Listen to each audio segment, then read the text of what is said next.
tún mú wa pàdé láti kẹ́kọ̀ọ́. You made us gather together to be taught. A tún bẹ̀rẹ̀ lọ́tún náà nìyẹn. We've started in earnest. Bí a ṣe ń bẹ̀rẹ̀ pẹ̀lú yín lọ́tún pẹ̀lú ọkàn ọ̀tún. As we are starting in earnest with you with a new heart, Fi ọ̀tún bẹ̀rẹ̀ pẹ̀lú wa. start new things with us. Kí ẹ̀yin ọ̀run sì jẹ́ kóhun ọ̀tún kó máa dé bá wa lójoojúmọ́. Let new things come upon us every day. Ṣí wa létí lálẹ́ yìí. Open our ears tonight. Jẹ́ kó yé wa. Let's comprehend. Ní orúkọ Jésù mo gbàdúrà. In Jesus' name I prayed. Mustard seed. Òwe ọ̀rọ̀ mustadi.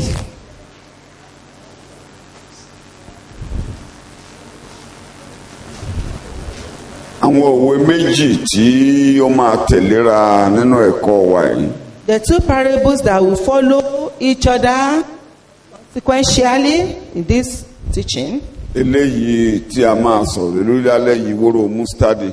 The one we are going to talk about tonight is the mustard seed.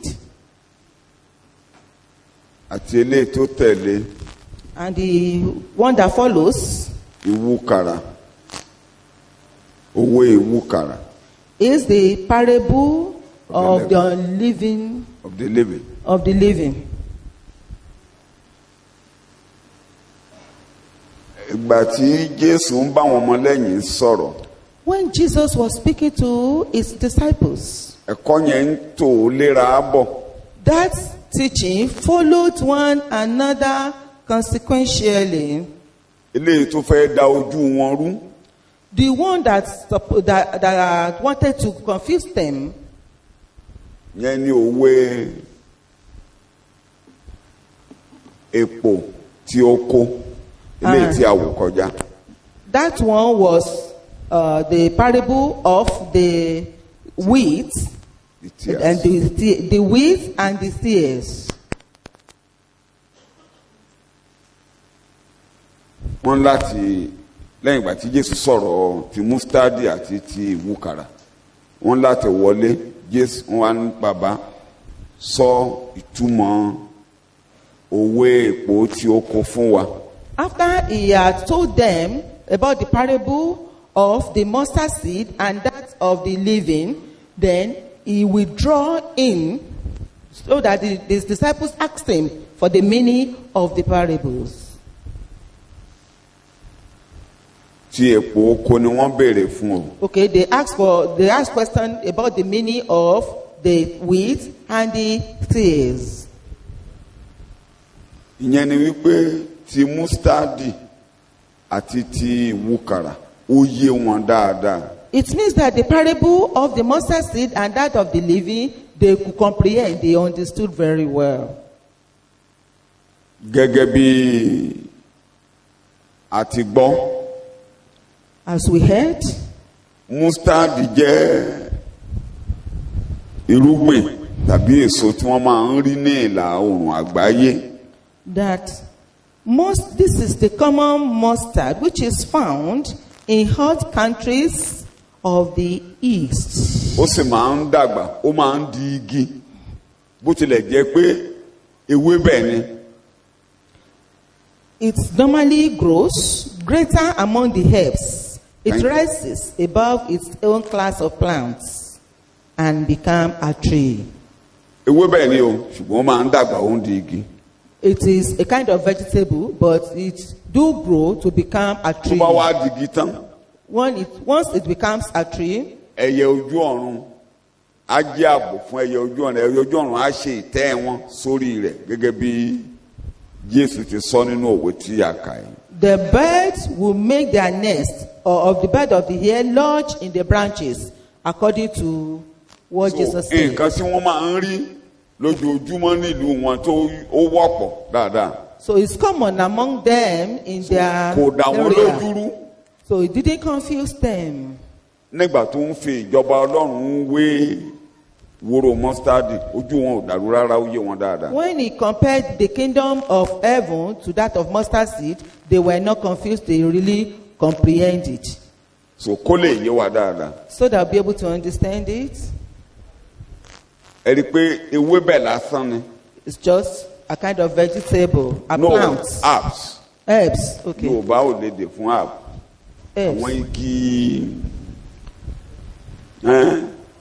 bí òmèdè tí a tún lè pé herbs àwọn kì í bí ewéko tí ó yàtọ̀ sí grass. Ó yàtọ̀ sí grass. Wọ́n máa ń gùn bẹ̀ tí wọ́n yìí sábà ṣe igi ńlá bẹ̀ tí wọ́n máa ń di igi ńlá. They are plants, but their own species is a kind of herbs. Herbs is clear in English. Yorùbá ni ò lédè. And they do become trees. Kíní kan wá sọ́kàn mọ́ nígbà tí mo ń ṣe bẹ̀ a ò lè fi wélédè Yorùbá. Something came to my mind when I was preparing. Igi náà lòun náà kì í ṣe wébẹ̀. It's also a tree, but it's not really a rí plant. agùnmánìyé yẹn. That kind of tree ẹ mọ agùnmánìyé that is usually very tall. tá máa ń gé ṣèdó yẹn tí ẹ bá sọmọlẹ̀ tí ẹ mọ̀ á máa ṣe bíi pé kò lẹ́mìí. It's usually used in the farm. ṣùgbọ́n tó bá yá ó máa ń digi ńlá. But later it becomes a tree. Nínú òwe tí Ọlọ́run máa ń pa. Among the parables that God usually told people, I will take only two of them. Ọlọ́run ń fi àwọn ìjọba tí wọ́n tóbi tí wọ́n fẹ̀ tí wọ́n káàkiri ayé ó fi wọ́n wé igi tí àwọn ẹyẹ ojú ọ̀run ibi ìsinmi fún ẹyẹ ojú ọ̀run ó fi wọ́n wé. Ìkíní ìjọba Syria, Ezekiel chapter 31. Jesus usually makes use of great cities or kingdoms of the earth. He usually compare them with this tree. Ìgbà tí Ọlọ́run bá Ísírẹ́lì sọ̀rọ̀. When God was talking to Israel, let's go to Ezekiel 31. Ezekiel chapter 31. Verse 8. Bí ìjọba Syria ṣe tóbi tó. How great the kingdom of Syria was. He compared it to a tree. Àwọn igi Kedari inú ọgbà Ọlọ́run kò lè bò ó mọ́lẹ̀. The cedars in God's garden cannot match it. Àwọn igi fírì kò dàbí ẹ̀ka rẹ̀. The cypresses could not compare with its boughs. Àwọn igi kẹ́sínútì kò sì dàbí ẹ̀ka rẹ̀. And the plane trees could not match its branches. Bẹ́ẹ̀ ni kò sí igi kígi nínú ọgbà Ọlọ́run tí ó dàbí rẹ̀ lé ẹwà rẹ̀. No tree in God's garden could compare with it in its beauty. Èmi ti ṣe é ní ẹwà nípa ọ̀pọ̀lọpọ̀ ẹ̀ka rẹ̀. I made it beautiful with the multitude of its branches. Tó bẹ́ẹ̀ tí gbogbo igi Édánì tí ó wà nínú ọgbà Ọlọ́run ṣe ìlara rẹ̀. And all the trees of Eden, which were in the garden of God, were jealous of it. Nítorí báyìí ni Olúwa Ọlọ́run wí. Therefore thus says the Lord God. Nítorí tí ó gbé ara rẹ̀ sókè ní gíga. Because it is high in stature and has set its top among the clouds. Ó sì ti yọ ṣóńṣó rẹ̀ sókè láàrin àwọn ẹ̀ka dídí. Ọkàn rẹ̀ sì gbé sókè nítorí gíga rẹ̀. And its heart is haughty in its loftiness. Nítorí náà lè mi ti ṣe fi lé alágbára àwọn kèfèrí lọ́wọ́. Therefore, I will give it into the hand of a despot of the nations. Òun ó bá a ṣe dájúdájú. He will thoroughly deal with it. Èmi ti lé e jáde nítorí búburú rẹ̀. According to his wickedness, I have driven it away. Ó ti tó Ọlọ́run ní bá wa jà. May not God be at variance with us. Orílẹ̀-èdè Assyria ló tóbi tó bẹ́ẹ̀. Bọ́n ṣe tóbi yẹn. This is Assyrian nation. This city was so great. Èèyàn máa ń gbàgbé pé èèyàn kò lè rónkóhun gbà bí a kò bá fi fún látọ̀run wá. Man usually forgets that no one can receive anything if it's not given right from heaven. Ọlọ́run wá ń pa òwe fún níbí yìí ó ń sọ fún wòlíì ẹ̀ pé èmi ni mo jẹ́ kó tóbi èmi mo jẹ́ kó ní ẹ̀ka tí mo jẹ́ kó ju gbogbo igi gbogbo ìyẹn ni pé kò sí ìjọba kan tó dàbí tiẹ̀ láyé. God was now telling him this parable that he was the one that made him great, and that is why there was no other nation that was as great as it is. Ibi ìsinmi ni fún gbogbo. It ẹyẹ. is a place of Ó rest tóbi for tó bẹ́ẹ̀. all birds. It was so great, very great, extremely Bó great. tilẹ̀ jẹ́ pé a fẹ́ rí pé Ọlọ́run ló máa ń ṣe igi ní igi ńlá. Even though we are able to see that it's God that usually make a tree very big Lọ́pọ̀ ìgbà, or enormous. Ọlọ́run Most máa ń times, fi ènìyàn ń wé igi. God Ìjọba usually níbi compare àfiwé man igi. with a tree. Fún àpẹẹrẹ nígbà tí Jésù ń sọ̀rọ̀ When Jesus was talking nínú ìrìn àjò lórí igi àgbélébùú. on his Ó ní journey on bí a bá the ṣe cross, léyìí sí igi tútù. if this was done to tender fresh or fresh tree, ó ní kí la ó ṣe sí igi gbígbẹ. what would have been done to a dry ìyẹn ni one? pé níbẹ̀ yẹn Jésù jẹ́ ká mọ̀ yín pé gbogbo èèyàn tó wà nínú ayé pátápátá láti inú Ádámù kẹ́ni wá igi gbígbẹ. So this made us understand that all human beings on earth are dry trees, torí a ò ní ìyè nínú. because we do not have life igi in tó ní us. life ni Jésù olùgbàlà. But the tree that has life is Jesus igi Christ, tútù sẹ́ni. and is a fresh so tree. níbí yìí So here, ìjọba Síríà ni a fi wé igi ńlá tó wà níbí yìí ṣùgbọ́n wọ́n gbéraga Ọlọ́run wá lòun á bíwó wọ́n á fi lé ìjọba míì lọ́wọ́ tí a dá san. The Ọlọ́run má jẹ́ ká yé kingdom- wa ó dá san. amen. The kingdom of Assyria was compared to a great tree here, and who now rises above his other countries of the world, and because of that, he was mo proud. yà àbàrà síbẹ̀ ní Sunday mo ń sọ fún wa. I kẹ́nikẹ́ni digressed má rò pé on òun it jẹ́ on nǹkan Sunday, kan. so that no one will think that he is somebody's of ohun tó o ní importance. lágọ̀ọ́ ara bó ṣe wà yìí. That whatever you have Ọlọ́run ló ṣe ọbẹ̀ physically, tó o lè it's God gbéraga that made sẹ́nikẹ́ni you lábẹ́ like òun. that. Ọlọ́run ló ṣe ọbẹ̀. It's God that made it like that. tó o ní tó Whatever dẹ̀ you jẹ́ have. nǹkan ti ara gangan tí a lè tí a máa ń sábà fara wa wí ẹlòmíì Ọlọ́run ló mọ̀ọ́mọ̀ ṣe ọbẹ̀. But whatever we may have physically, Materially. as in terms of material things, it's God that made it like that.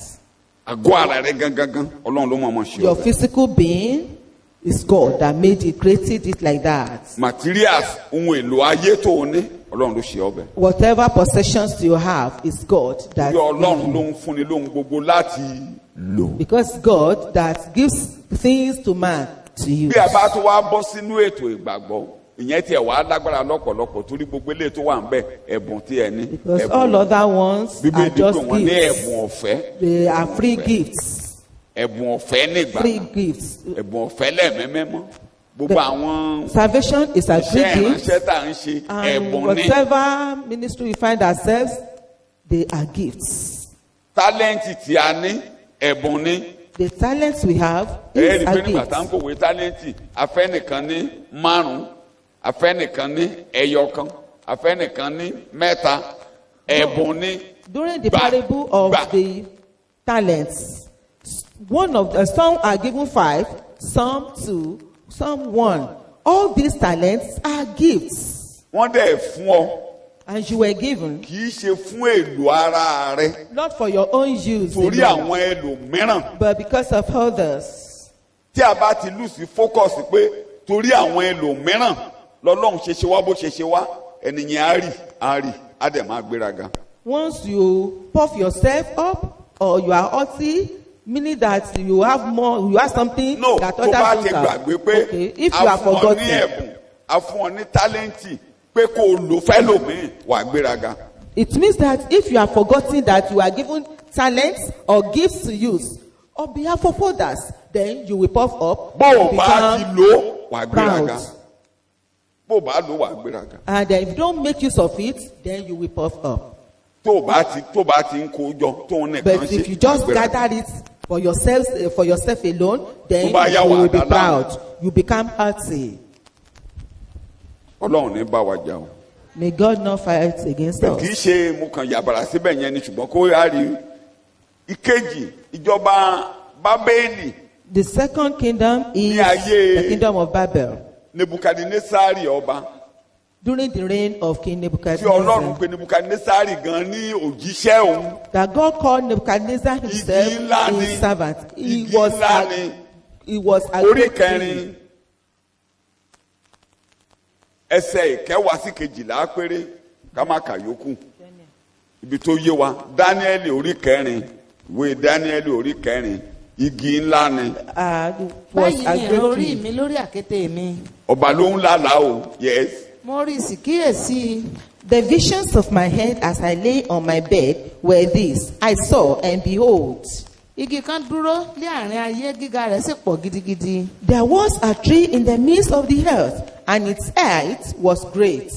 igi náà sì dàgbà ó sì lágbára The tree Dàgbà. grew and was strong, wà lágbára nígbà tó dàgbà very strong Yes. when it gíga grew. rẹ̀ sì kan ọ̀run a And sì it- rí i títí dé gbogbo òpin ayé And its height reached to the heavens, a rí ní gbogbo òpin ayé and the sight of it reached to Kárí the ayé ends of níjọba the yẹn. whole earth. The Bíbélì kingdom sọ. ewé reached rẹ̀ lẹ́wà all the earth. èso rẹ̀ sì pọ̀ Its leaves Ẹgbẹ́ were ìdè fair, o, kí ni and ló its ṣẹlẹ̀ fruits sí ewé rẹ̀? abundant. ó lẹ́wà ee o ó lẹ́wà The leaves were èso fair rẹ̀ ṣe kẹ́ni ó pọ̀ and has a more abundant fruits. torí tí kí bá léwé If a tree dandan ni á lè has so leaves, definitely it will have torí fruits. látijọ́ tí a bá lọ visit oko In the olden tí days, a bá rí whenever we went to pé farm, tí kòkó bá ti ń rú ewé báyìí inú wa máa dùn when the pé cocoa tree was dájúdájú sprouting, nǹkan máa ṣe pẹ́rẹ́pẹ́rẹ́ then we will lọ́dún be yìí happy because náà things òbí will wa be máa okay. dùn torí ó rúwé gan Because it's torí inú brought ewé lè out sùn leaves. jáde bíbélì ń Because sọ̀rọ̀ through that fruit, through that leaves, fruits will come out. lára rẹ̀ lé oúnjẹ wà fún gbogbo ayé The living creatures of the field found shade, and in it was food for all. abẹ́ rẹ̀ jẹ́ ìbòjí fún àwọn ẹranko ìgbẹ́ abẹ́ rẹ̀ jẹ́ kí ni mo pè é ìbòjí fún àwọn ẹranko ìgbẹ́ The living creatures of the field kò found sí shade ìtàn under ó kéde it. kan àti lórí ẹ̀ka rẹ̀ ni àwọn ẹyẹ ojú ọ̀run ń gbé And the birds of the sky Lórí ẹ̀ka dwelt rẹ̀ in ní its kẹ́ni. branches. àwọn ẹyẹ ojú ọ̀run ń gbé The birds dwelt in its branches. àti láti ọ̀dọ̀ rẹ̀ láti ti ń bọ́ gbogbo ẹran ara And all flesh was fed from it. Ah, mo rí i ní ìran orí mi ó ti tó ìgbà tá a máa túmọ̀ rẹ̀ ọba When ìwọ ni it was igi náà that you king was that tree. kẹ́ ẹ̀ mọ̀ bí a ṣe tóbi tó lọ́wọ́ ọlọ́run o So that you know how ṣe mọ̀ tá a bá ń great sọ̀rọ̀ behind ìjọ the end ẹyọ of God. ẹnìkankan báyìí So ni each ọlọ́run máa ń mú wá of us, sínú ìjọ God usually bring us So, one ìgbà by tó ń one to the sọ̀rọ̀, church.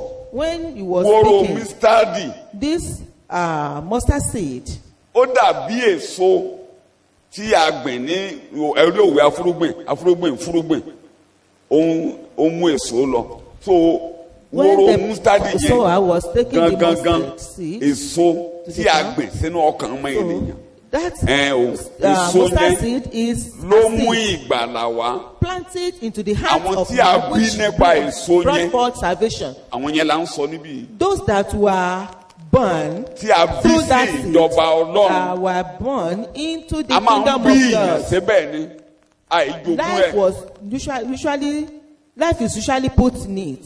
àwọn It is not tí a bí inherited. nípa ti ara Those ti ara that ni are born of the Jòhánù flesh orí are kẹta of the àmúká yẹn. flesh. bí a kò bá tú ènìyàn bí If one is not òun ò ní regenerated, lè wọ ìjọba ọ̀run he will not be able to ìyẹn ni enter pé a the ò kingdom ní of ka sí heaven. àwọn ìjọ a ò ní ka mára ìjọ He will ọlọ́run not be counted among the kì í church. ṣọmọ ìjọba tí a bá bí He is not counted among A the bí nínú children of the ẹ̀mí. kingdom. He had to be àti reborn, gbogbo wa regenerated nípa in ti spirit. ara àbí gbogbo wa nípa ti ara We were born carnally or by flesh. tí a bá wá bí wa nípa ti But ẹ̀mí if not by the spirit, a ò lè rí ìjọba ọ̀run. we will not get to the kingdom ìkíní of Jòhánù orí heaven. karùn-ún kí n má làágùn jìnnà 1 John 5. ẹsẹ̀ ìkíní kí n fi ẹsẹ̀ bíi méjì wéra kí yẹn yé wa. ẹni tí ó bá gbàgbọ́ pé jésù ni kristi bẹ́ẹ̀ ni Everyone who believes, adheres to, trusts, and relies on the fact that Jesus is the Christ a bí i nípa ti ọlọ́run ṣe is ìgbàgbọ́ a nínú born again child of God. ìgbàgbọ́ nínú Jésù la fi ń bí ìyàn I believe in Christ Jesus kó lè yé eyín pé By that irúgbìn yẹn you be gangan born ni a again. fi ń bí wa that is Pétérù through this kìíní seed that we orí are ìkíní born. ẹsẹ̀ 23 Pétérù kìíní 1 Peter orí ìkíní chapter 1 ẹsẹ̀ kẹtàlélógún verse bí a ti tún yín bí à ń tù yín bí kì í ṣe láti inú irú tí díbàjẹ́ wá irú kékeré kì í ṣe irú eléyìí tó ń bàjẹ́ you have been regenerated, máa kà á born again, not from a mortal irúgbìn origin, tí ò ní bàjẹ́ yes. bí kò ṣe èyí tí kì í díbàjẹ́. ẹ máa But fọkàn from bá mi one lọ that o is immortal. onígbà tá a bá máa débi ẹ̀kọ́ tó ń a máa ṣe next week irúgbìn tí ò í ṣe kí ni mo pè é. but from one that èé o is tí kì í díbàjẹ́. not Kí a ni- corruptible seed. pétérù pé irúgbìn yẹn nípa ọ̀rọ̀ ọlọ́run tí ń bẹ láàyè tí ó sì dúró. irúgbìn yẹn ni kí ni o ọ̀rọ̀ Ọ̀rọ̀ ọlọ́run And this tí ń bẹ seed láàyè is tó the dúró títí ever láéláé. living and lasting word of God. irúgbìn tí ò í dìbàjẹ́. Incorruptible seed. so irúgbìn mustard yẹn ó kéré gan. That mustard seed is very small. mo ti fi hàn yín nínú Tiny. ṣọ́ọ̀ṣì yìí mi ò ní máa fi hàn yín lálẹ́ Will ìmọ̀. be shown in this church. ẹni We've tí ò seen bá it. rí rí And ó if you wáyé haven't kó seen it yọjú sí before, ọ́fíìsì mi you máa fi may hàn. go to Geo's office. You will see it there. irúgbìn yẹn ni a gbìn This seed sínú oko It's oko was yẹn ni planted ayé. in the farm. And this Field. farm, In the this field. field In the field. is the word.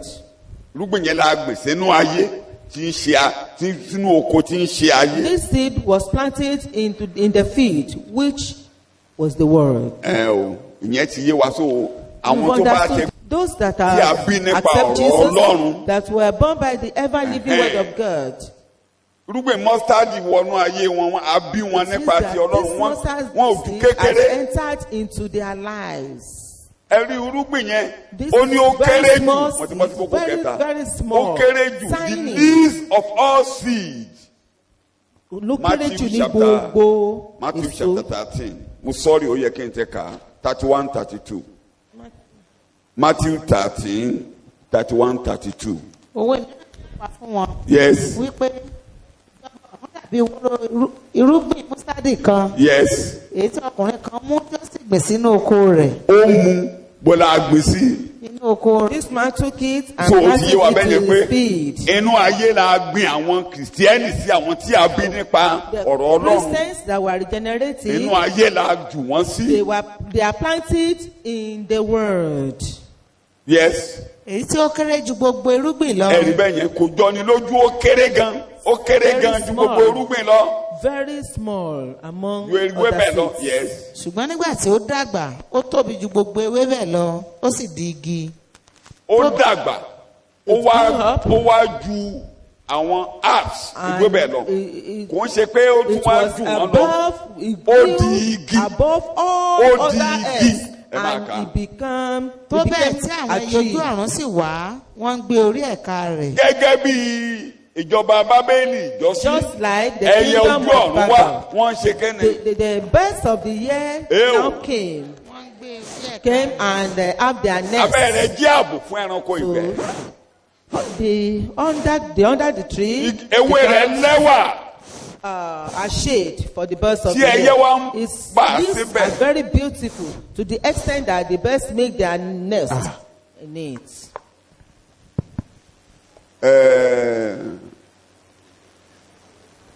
màá yà bàrà kí n tó máa bá ẹ̀kọ́ yìí lọ. I would digress a Torí- little. tí ètò ìgbàlà ò bá yé èèyàn dáadáa If somebody does not understand the téèyàn bá plan mọ̀ of pé tí salvation very Jésù wá well, ṣe láyé does dáadáa not know what Jesus came eléyìí tó the dẹ̀ world ṣẹlẹ̀ nínú for, ayé and tó jẹ́ pé whatever ẹ̀sìn ló happens, kúnnú ayé but religion abounds ibi in the world. ibi tá tẹ̀sù láṣẹ dé ni àwọn Where ọmọ the náà máa ń sọ authority pé of èṣù Satan láṣẹ débẹ̀. Does not have authority, then the mo ti children of gbọ́ àwọn God ẹ̀kọ́ kan say rí tipẹ́tipẹ́tipẹ́ ọ̀nà that jìn Satan has Tó authority jẹ́ pé- there. I've heard it many times.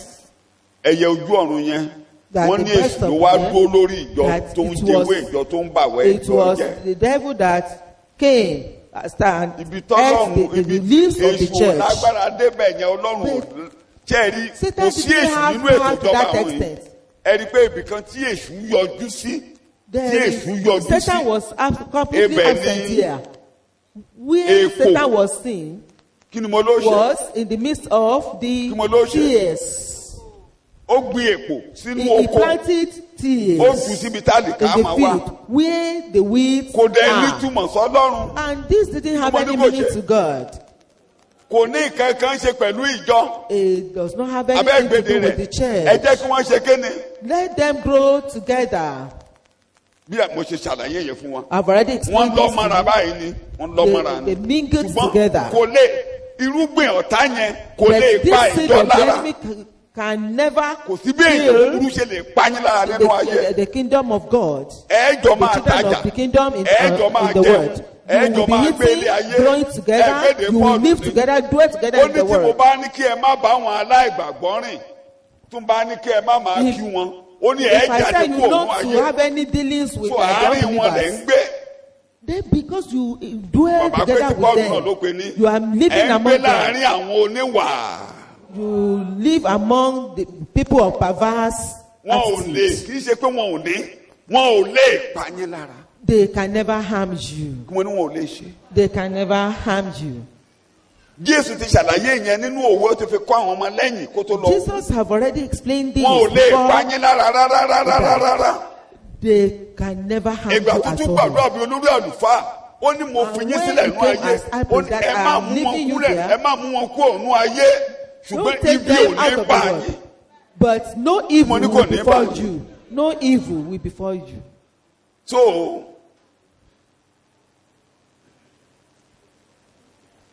àwọn ènìyàn tó wà nínú ayé The people in the ní world, ìgbà tí wọ́n ń sọ ti Nebukadnesari lẹ́ẹ̀kan tá à ń when kà we were telling ẹranko you about the ìgbẹ́ gbogbo Nebuchadnezzar, yẹn àwọn gbogbo èèyàn tó wà nínú ayé ìjọba ayé gbogbo the people in the wọ́n ń world, sá sí abẹ́ ẹ̀kẹ́ni. all of them Ẹ̀yin náà ẹ are wò ó. coming under the shade of the Láti Babylon ayébáyé kingdom. bí ìjọba kan bá ti tóbi orílẹ̀-èdè àmà You know, ìgbà tí whenever Egypt our tóbi kingdom tí is Egypt great, tóbi kí ni people gbogbo ayé ń usually ṣe. come to it. Eo, The entire world will go including under it. God's chosen house of God gbogbo ilé Ísírẹ́lì bó ni wọ́n ti lọ jẹun. All the family Eo. of Israel, So they all went to Egypt Egypt. jẹ́ ààbò fún gbogbo ẹranko Egypt inú was a kind of shade to all animals. gbogbo ẹyẹ gbogbo All the ẹyẹ birds gbogbo ẹyẹ ojú ọ̀run gbogbo of the èèyàn air pátápátá tí ń bẹ and nínú ayé everybody ibẹ̀ ló ní in the kálukú world. ń lọ. All of them were going there. Bó ṣe rí nìyẹn so kì And í that ṣèṣù o. was how it is. It's not the devil. Wọ́n á lé wọn ẹ̀kọ́ yẹn nígbà yẹn kì í ṣe ibi tí mo ti ráyè sọ̀rọ̀ wọ́n lè fi ṣe yàgbẹ́ sí orí ìjọ wọ́n ló ti That pa gbogbo the ewé devil ẹ̀jẹ̀. has already Èṣù ò ní dedicated the kankan church. ṣe The devil nínú has ìjọ nothing, tí mo ní kò has ṣe. no dealing with the church. It has Kò ní nothing to do kankan with ṣe the lórí church. ètò ayé He ẹ̀. has no foothold upon your life. Ọlọ́run ò dọwọ́ bò ẹ́ mo ti máa ń sọ odò ìrìbọ mi bó ṣe gbé wa sókèrè pé èṣù wà á the river of wò the ó baptism. gbọ́n tọmọdé ìwí gbọ́n ó fi ọ́ He ṣèlọ lifted us ó up. ní àfihàn Come and ṣèrànwọ́ see that fún you ayé were used fún a ènìyàn picture for àti fún àwọn the áńgẹ́lì. generation of people Wá and wò ó. the angels. Mo Come máa and fẹ́ see. dára Come and see. mo máa fẹ́ dára máa fẹ́ pedán lójú rẹ̀ n tí mo ní I will lọ́kàn make wonders of àwọn tó you. máa ṣeré What I have in mind, these ètò are the people that ayébáyé will do it. tó jẹ́ ká dámọ̀ My àkọ́kọ́ ṣe àwọn wọ̀nyí ló máa plan ṣe. or program, these are the people So that bó bínú jù will bẹ́ẹ̀ lọ do nínú orí it. rẹ̀ kan ò ní And no bọ́ọ̀lù. matter how angry it might be, you will never be Ó lè hurt or bínú kò harmed. sí tó máa fi ọ́ ṣe. He might be hungry, but it has Èmi nothing yóò to do kọ̀. with you. I will build my Ẹnu church, ọ̀nà kò kúrò ní ṣe kéde. and the gates of hell will Wọn ò not ní wọn ò overcome ní it. jà. It's not that they will Àṣeyọrí not kan fight. sí lórí èṣù lórí ènìyàn Ọlọ́run. Kò ní àṣeyọrí kan There, lórí he rẹ̀. has no Gbogbo ogun tó bá success gbé pátápátá over pátápátá any pátápátá child òfin ló máa of mú God lórí ayé or rẹ̀. people of God. Whatever So, devil máa might kà- want to do, he will not have any foothold upon your Má life. jẹ́ kí ohun tó ń ṣe dẹ́rù bà ọ́. Don't let whatever he's doing, his devices, Ẹ they máa make you to be máa afraid. bèrè àwọn ọmọ mi nínú orin àti fi ṣẹ̀kọ́ náà náà fi kọrin. Máa jẹ́ kó mọ̀ pé ariwo lásán ló ń pa. Just making Kí us, wọ́n ló ń ṣe? it's an empty barrel. Ee o. Just an empty barrel. Àwọn àpótélè èdè tí Making wọ́n nígbà tí wọ́n noise. kọ́kọ́ bẹ̀rẹ̀. Just Ó ní having noise. wọ́n bọ́ sínú àdúrà. Ẹ kíyèsí Dada. ìhàlẹ̀ wọn. Behold their boastfulness. Ẹ kíyèsí ìhàlẹ̀ wọn. Behold their Wọ́n halẹ̀ boastfulness. mọ́ wa ò bàbá òrì wọ́n halẹ̀ They are wọ́n kìlẹ̀ wọ́n halẹ̀ They were boasting. ìhàlẹ̀ lásán kí ni mo Just pè a ìhàlẹ̀ mere lásán ariwo boasting. lásán Just a mere noise. ojú ẹ̀ ní ìṣẹ́jú méjì ariwo lásán For ló sàn eyes for pa 2 seconds. Ṣé That fún the halẹ̀ enemies lásán? are just making empty noise.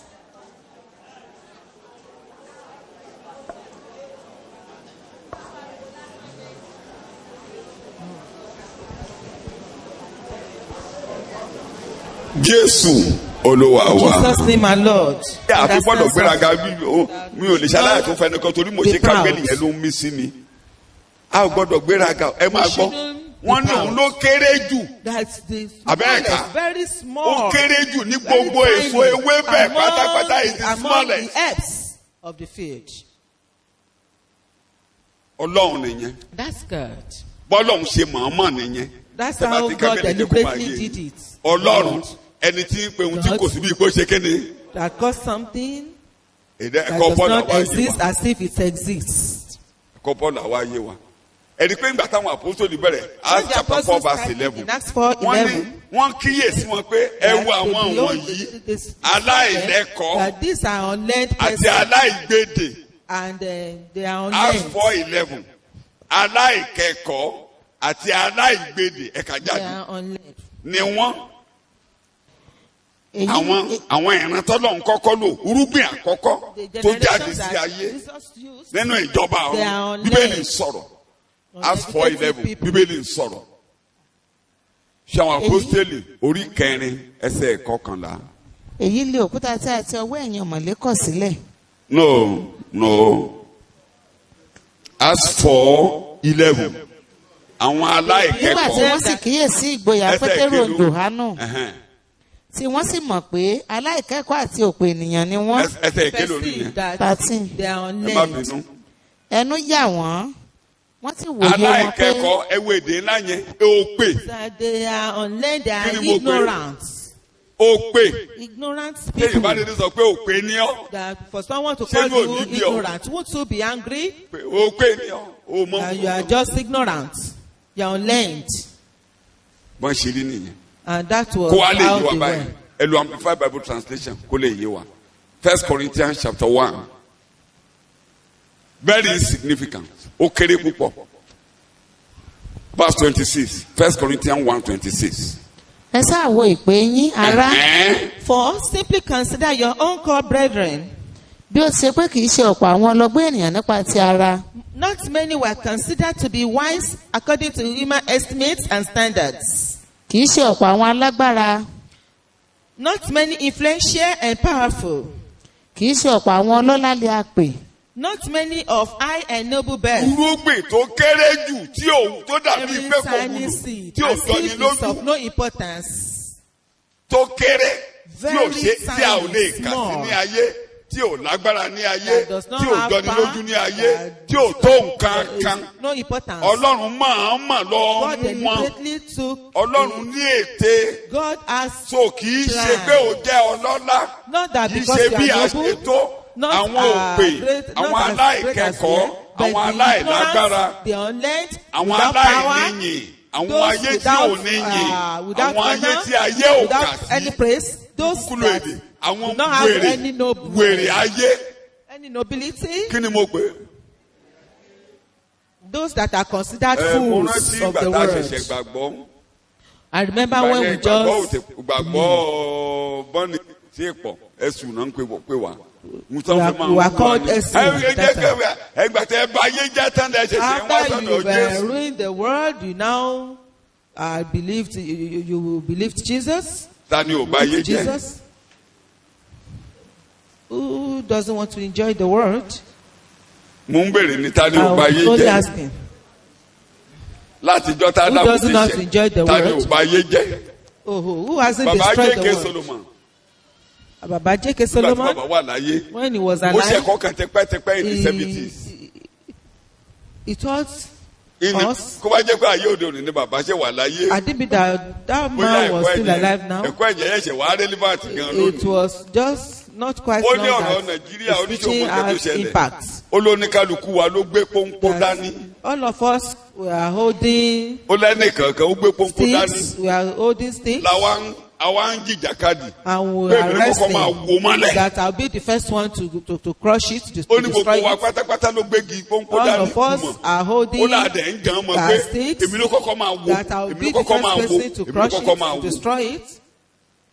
Ṣé òótọ́ ni bàbá yẹn sọ àbẹ̀rẹ̀ ló ń pa? Was that man lying or saying Tẹ́ the ẹ bá truth? gbéjọba kankan lẹ̀ bẹ́ẹ̀ àtàwọn tá à ń ṣèjọba lé lórí Even àtàwọn tó ń the ṣèjọba governed kí ni gbogbo wa gbé lọ́wọ́ lórí Those Nàìjíríà? that are governed, Ee o All of us wants to pull it so down. gbogbo tí gbogbo èèyàn ń ṣe sí ayé nìyẹn. That is tá a what bá ti bí ọmọ báyìí tó bá ti ń dàgbà everybody kò ń is ṣe pé ó doing fẹ́ táyé in the ṣe o. world. It's not that anybody wants kí ni mo pè é? to restore or put things right in the Ee o. world. But Ó fẹ́ wú ayé. we want to destroy it, pé mi náà pull wó díẹ̀ it kí n tó down. lọ èmi náà I will wó pull díẹ̀ it bẹ́ẹ̀ down. kí I n tó will lọ. pull it down before. yẹn ni àwa kìrìtẹ́nì fi wá yàtọ̀. That's why we Christians are different. Ọlọ́run wá gbé wa kalẹ̀ fún nǹkan tó yàtọ̀ láyé. Set us irú up ìkan nínú òwe for bẹ́ẹ̀ difference. là ń kà yìí. And one of the proverbs of the parables is what we are reading now. akéré gan o We are very small. kódà wọn ò kà wá sí. Even we are of no wọn ò lè importance. fi wá sí ìjọba gan tán bá ní ká lọ We wá nínú can never àṣìjọba wa. be given any ṣùgbọ́n ibẹ̀ ni ministerial Ọlọ́run jókòó sí position. láti mú ète rẹ̀ ṣẹ. God is there in order to make his programs so ó kéré púpọ̀ púpọ̀. to be fulfilled. láàrin ilé Very ó lè small. jẹ́wọ́ gan ní onítùmọ̀ láàrin ilé Even yín. among your family members, you may be ṣùgbọ́n the tí least person. irúgbìn mustadi yẹn But this mustard tí ọ̀rọ̀ seed, bá ti wọnú ayé once rẹ̀ this word tó di enters irúgbìn your word, mustadi yẹn tí a sọ ọ́ sínú oko tí ń ṣe and ayé. you are planted into the field, which is the word. tábà ti lè tí ọ̀rọ̀ Ọlọ́run bá ti wọnú ẹ̀ báyìí tó rí Once the gbàgbà word of God á jù ọ́ enters sínú you, ayé. and you will be taken to the irúgbìn word. yẹn wà ń bẹ̀ nìyẹn. That seed is there. kò ní ju ẹnikẹ́ni lójú wọn lè fẹ́ tẹ̀ ọ́ mọ́lẹ̀ gan má wọrí o. Nobody will take notice of you as if you. ó lè step pẹ́. down. But ìyẹn mo fẹ́ ṣàlàyé díẹ̀ kékeré gẹ́gẹ́ As bí time arákùnrin goes kan ṣe on, kọ sínú ìwé ẹ̀ kan ó lè pẹ́ ṣùgbọ́n ó it máa might dàgbà. tarry, but it will grow. Ó máa dàgbà. It will grow. kí mo ló máa ṣe. It will grow. ee o It will grow. akọni wa tí a ń kọ irúgbìn tọ̀run yìí fẹ̀rẹ̀ dígí lánàá bàkàrà tàbùkún bọ́pọ̀ ènìyàn títí ọmọ Ọlọ́run yóò tún wá a ó máa ròyìn ọ̀rọ̀ náà a ó máa ròyìn ó kéré Very inú oko ló tiny, wà but inú it's ayé in ló the wà field, in the word. á dàgbà. It will grow. Olùkọ́ni yẹn mo nǹkan tó kọ síbẹ̀ ní mi lọ́kàn mo láti kọ́pì ẹ̀ ó ní ìdàgbà rẹ̀ ìdàgbà irúgbìn yẹn nínú oko ayé In the field, ó máa ń which is the slow word, ó wá lọ very ìdíbí slow, mẹ́rin kan tó dàbẹ́ and ni pé he á dàbí highlighted pé ó slow kò tètè dàgbà ó ní about 4 points that makes his development slow. ó ní á dàgbà torí pé irúgbìn ni kì í It ṣe will iṣẹ́ grow ẹ̀rọ because it ṣé àwọn is tó a rí ilé seed. iṣẹ́ ẹ̀rọ gírì tẹ́ bá fẹ́ wọn aṣọ yìí gírì irúgbìn ni It is not a case of manufacture.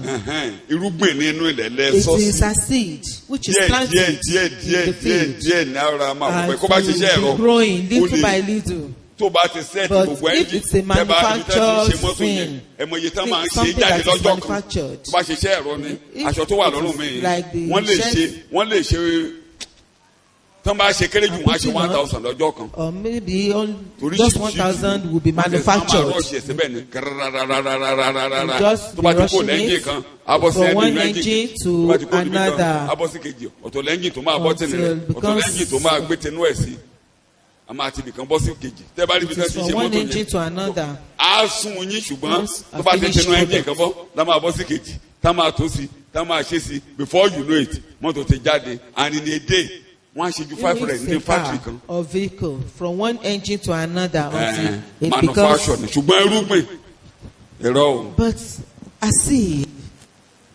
á dàbí pé kò ní dìde it will be as if it's of no o lè significance. má dìde Definitely you kò will ṣeé ṣe rise. kó o má digi ńlá. You will become a great Jésù ló wí tree. bẹ́ẹ̀ kí kúkú It's ṣe mí. Jesus that said it. ó ní àjù sínú oko That he was ó ló born kéré in the jù. field. It was ìdí tiny. tó dẹ̀ fi ń kéré bí olùkọ́ni yẹn The ti sọ reason Ó for ní- slow progress is àyíká tí a gbìn wá sí so lágbára because the environment ilẹ̀ that you are àyíká ibi tí a planting gbìn irúgbìn náà is, sí is unfriendly. bí ọ̀tá ló jẹ́ It's unfriendly ooru soil. gbígbóná àyíká gan kò ràn lọ́wọ́. The climb and it's àárín ọ̀tá the kìsẹ̀ máa climate ṣe is very jà hot. bàrà Gẹ́lì rẹ̀ ti wí ní àárín ọ̀tá ló wà. Máa ṣọ́ra ogun ọ̀run àpàdé. Tàkórí kóra wọn jọ. Wọ́n sọ ìjà fara rẹ̀. Máa ṣọ́ra. Yorùbá ò lè dè ní wash and pray ni wọ́n lè òde ní kákẹ́ gbàdúrà ni torí a ò lè tara wa ṣọ́. Just pray because we can't protect àárín ibi tá a wà ní. Ṣùgbọ́n wọn ò lè ní ká má dàgbà, wọn ò tó bẹ́ẹ̀.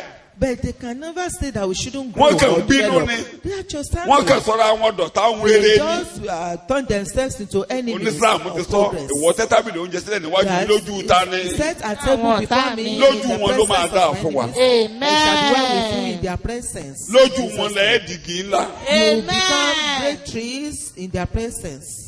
Sotẹ́ bá bẹ̀rẹ̀ sí ń wo nínú ìtàn ìran ìjọ. Then if you The growth look of at the it, church. the growth of the Kó church, lè kárí ayé. so that Very you slow. will Díẹ̀ ni. it's usually bit by bit. Díẹ̀ ni. Ṣùgbọ́n ó lo èdè kan. Ó ní bó tilẹ̀ jẹ́ pé rọra ń gbéra díẹ̀. Though its growth is Dájúdájú slow, ó máa dàgbà o. surely it will grow to develop to maturity. Ìdè lórí ẹsẹ̀ rẹ̀. Let's rise on our feet. Díẹ̀ ni. Ó dájú màá dìgì ńlá. Sọ It's bẹ́ẹ̀. sure that I'll become a Ew. great tree. It's sure Jésù that ló I'll sọ become a bẹ́ẹ̀. great tree. It's Jesus Irúgbìn that said mustadi yìí. the Ó seed máa of the dìgì ńlá. mustard will become a great tree. Kò sí nǹkan tí anybody lè ṣe lé lórí. There's nothing anyone Ọ̀rọ̀ can ti do about jáde, it. ó máa dìgì ńlá. The word already Ó máa happened. dìgì ńlá. Definitely to become a great tree. Ọ̀tá ò lè ṣe nǹkan kan lé lórí, ó máa The dìgì enemy ńlá. cannot do anything about it. It will become a great tree.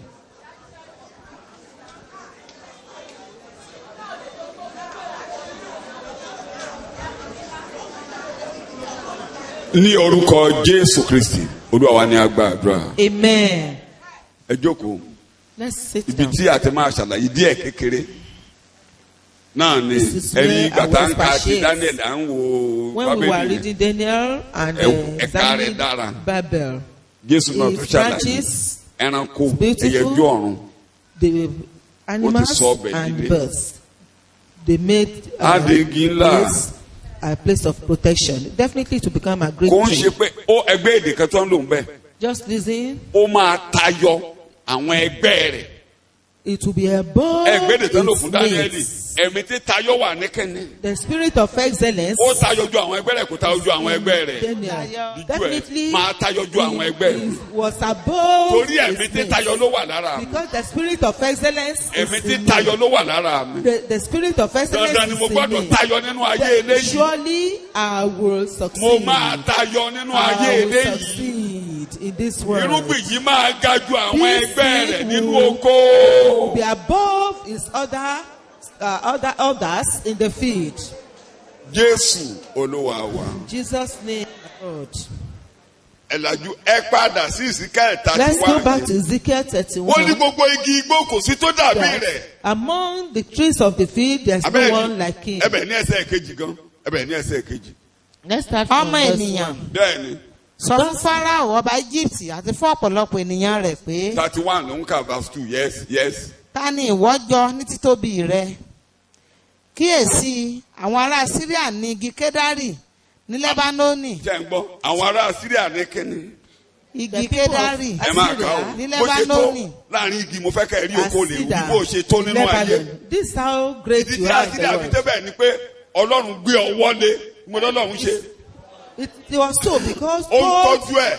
placed his hand on him. Ó ń tọ́jú ẹ̀. Wọ́n fi Cared for atẹ́gùn it. sí.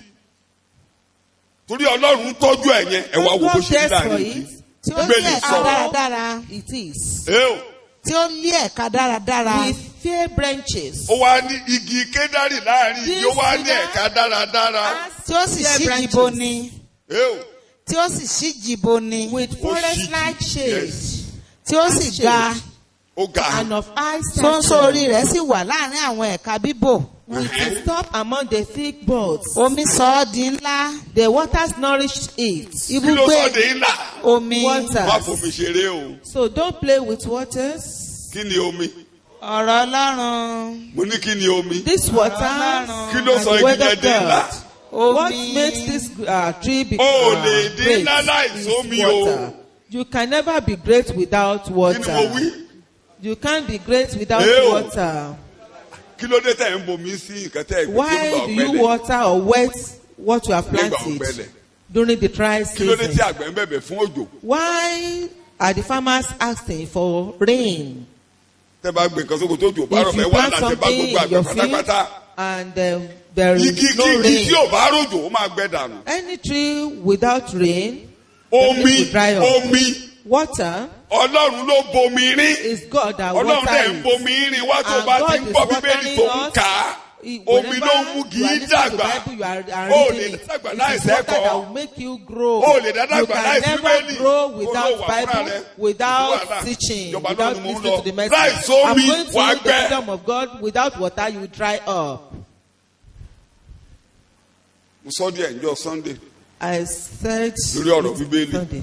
lọ́ọ̀ ká o Continue to máa ká o the Bible. Continue to farabalẹ̀ read kó it. gbọ́ o mo ti ṣàlàyé bá ṣe ń Just kà ń listen bí mo ti ṣàlàyé patiently. màá máa sọ I've already lójoojúmọ́ told you, torí I've o lè explained it, tóbi because you o can't lè be fulfill great. God purpose here. There's no way you will fulfill God's purpose. Wàá kàn dàbí igi lásán àwọn igi yòókù You will just ṣùgbọ́n be Ọlọ́run like ṣe ọ́ any ó fẹ́ other ṣe ọ́ ní tree. igi But tó God yàtọ̀ wants you to, Kí ni mo ní o máa to jẹ́? be different Igi tó yàtọ̀. as a different tree in the world. máa kà á bí tí mo lọ gan nìyẹn yes ó yá Omi sọ ọ́ di ńlá. The omi waters sọ di ńlá that's great. nourished it. Ibùgbé ga sókè. The deep made it grow tall. tẹ́rí ẹ̀ bá Bow down.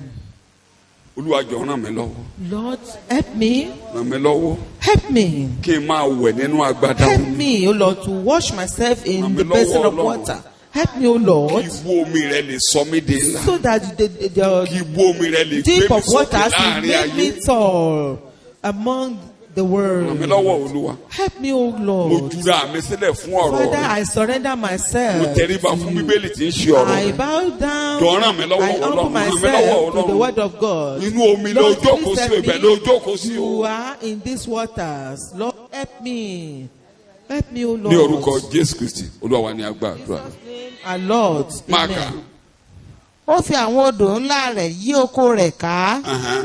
Its rivers ran round about its planting, Ó sì rán àwọn odò kéékèèké rẹ̀ sí gbogbo ìgbẹ́. sending out its streams to all the trees of the forest, the Nítorí other náà- nations. Nítorí náà gbé gíga rẹ̀ sókè ju gbogbo igi ìgbẹ́ lọ. Therefore, agbégéga rẹ̀ sókè ju kí ni mo pè it é Gbogbo towered igi ìgbẹ́ higher. lọ. It towered higher than ó all ga the ju trees. gbogbo igi tó wà nù ayé It Amen. towered higher Ọbẹ̀, than màá ga all láàrin the ìdè trees. màá I ga will ju tower àwọn tó ń high bẹ in nù my ayé family. lọ I will tower torí high omi Ọlọ́run ni than látọ̀dọ̀ people in the Ọlọ́run mo world. ti ní orísun omi because I have ète rẹ ni pé the kí n source ga of ju water. gbogbo igi tó ń bẹ nù It is ayé your plan for me to tower higher than all other person. Lord, do it for me in the mighty name of Jesus. Jésù Olúwa wa Jesus' ẹ̀ka name. díẹ̀ sí ká alone. kó ń bẹ yes Ẹ̀ka rẹ̀ sì di púpọ̀. Its buds were multiplied. bó o ṣe ń bẹ láàyè ẹ̀ka rẹ̀ yóò di púpọ̀. As long Amen. as you are àwọn tó alive, gba your orí branches ọ̀fẹ́ will lọ́dọ̀ rẹ become tí wọ́n ń gba omi lọ́dọ̀ rẹ tí wọ́n ti pasẹ̀ rẹ rí orí ọ̀fẹ́ those that wọ́n á di púpọ̀ are nínú ayé. getting grace through Amen. you, Bọ́lọ́run ṣe ṣe they jọ will nìyẹn. become multiplied. Bọ́lọ́run ṣe That's ṣe how ayé rẹ God, nìyẹn. Àwọn made ẹ̀ka the rẹ̀ sì church. di gígùn. Kó o That's how lè your kú bó life ṣe is. wà yìí You can't just die like this. ó lẹ́ka You will have branches. yóò di púpọ̀ It will be Amen. multiplied. ó lẹ́ka You will have branches. yóò di púpọ̀ It will be multiplied. Amen. nínú ara tẹ́ bá ti gba Jésù wàá bímọ tirẹ̀ nínú ara wàá tún bímọ tẹ̀mí You have your own children. tẹ́jú ẹ̀ bá mi ò ní gbẹ láì lẹ́ka.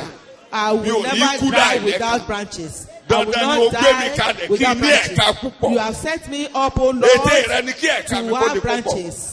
Lord, I will have ẹ̀ka branches. rẹ̀ di púpọ̀ My ẹ̀ka branches mi á will di be púpọ̀ multiplied. torí omi ọ̀nù Will omi ọ̀nù multiply. odò Ọlọ́run ni mo I will wà. multiply. Iwájú My Ọlọ́run ni branches agbé mi will sí inú odò multiply. Ọlọ́run ni mo wà. Ẹ̀ka Because mi I am gbọ́dọ̀ the di river púpọ̀. of God. Definitely my branches must be multiplied. I will multiply. Kò ṣeé My ṣe kí n branches má will lẹ́ka o. multiply. It's not possible for me not to have branches. Ẹni bá ti ní mi ò ní lẹ́ka ó bá Ọlọ́run jà tó gbé mi Anyone sínú that omi does not want me to tó have mú mi branches, dàgbà they tó mú are mi greatest dàgbà with lójoojúmọ́. God. Lord, you make me great. You make it Jésù stand tall. Olúwa In the name wa. of Jesus. Amen. Ka Bíbélì díẹ̀ sí.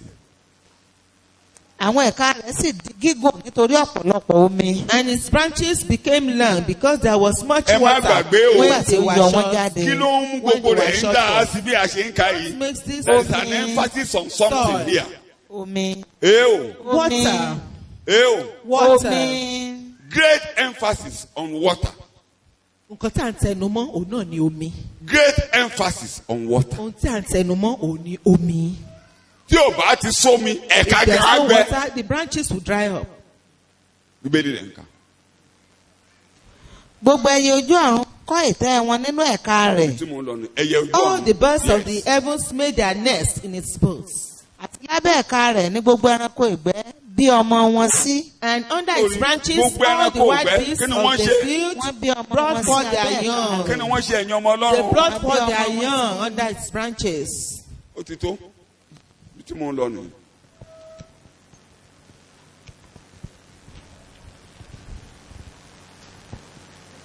Gbogbo oore tọ́lọ́run ń ṣe ọ́ bí All Kìrìsìtẹ́nì. the goodness that Tàbí tó ń God ṣe wá is gẹ́gẹ́ bí giving to ìjọ. you as Christians Kò or wà as fún ọ a church. nìkan o. It's not for you Ó wà fún alone. ayé o. It's for the Ó world. wà fún ẹyẹ ojú ọ̀run. For the birds of Ó the wà air. fún igi. Ó wà fún gbogbo ẹranko ìgbẹ́ For all pátápátá. the animals in the Túmọ̀ ẹ̀ ni forest. pé tí ẹ bá The ti ń reason ga is tí ẹ ń once you are fẹ̀. becoming tall and you Ẹ are di expanding, ilé ààbò. you become Kí ni mo a pè é? shade. You become a Ew. place of protection. Ọlọ́run gbé ìjọ kalẹ̀. God Bí set ìlú up the ààbò. church as Kí ni mo pè é? as the refuge city, city of Wọ́rọ̀ refuge. mọ́sádì This tó kéré jù láàrin mustard igi seed, tó which di is igi small ńlá among odidi the ńlá earth, Ọlọ́run gbé kalẹ̀ fún ààbò God set fún it up gbogbo ẹranko for ìgbẹ́. protection for all the animals of the field. People will be seeking you for yóò refuge. máa wá ọ People fún will be ààbò. seeking your place for refuge. Wọ́n máa wá Amen. ọ̀dọ̀ rẹ People fún will be ààbò. seeking your place for refuge. Wọ́n máa wá ọ̀dọ̀ rẹ fún People ààbò. will be seeking you for food. Wọ́n máa wá ọ fún oúnjẹ. So o lè lack. O ò lè ṣaláìní o. Wọ́n jẹ́rìí àìmẹ̀kọ́ It ni is wọ́n because ṣe we ń- don't understand the náà ṣe ń wá message. prosperity lọ sórí òkè. That's why they are seeking for prosperity, Igi tó the gbúdọ̀. mountaintops. Ó gbọ́dọ̀ léso.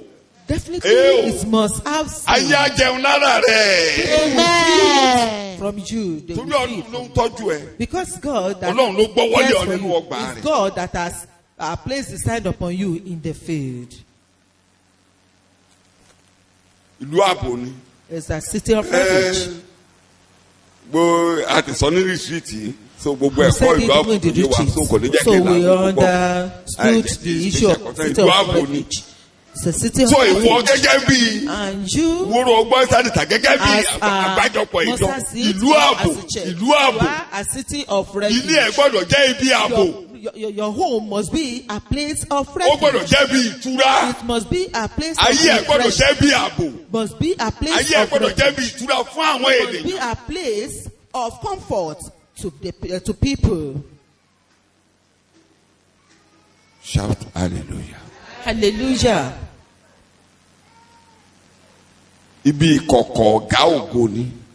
The secret place of the Most High, Ibi tí Ọlọ́run ń gbé ibi ìkọ̀kọ̀ where ọ̀gá God ògo. dwells, is Ẹ a nígbà tí secret Jésù place kan of the Most High. sọ̀rọ̀ When pé Jesus was òun speaking, fẹ́ kó ayé gẹ́gẹ́ bí àyébọ̀ want adìyẹ to ṣe gather the word kó ọmọ as rẹ̀ the sí hen abẹ́. usually brings his cheeks. So under ibi it. tí a kó wa sí nìyẹn. This is where we were put. Ìyẹn á dẹ̀ máa sá torí ewu wà ní gbòòrò.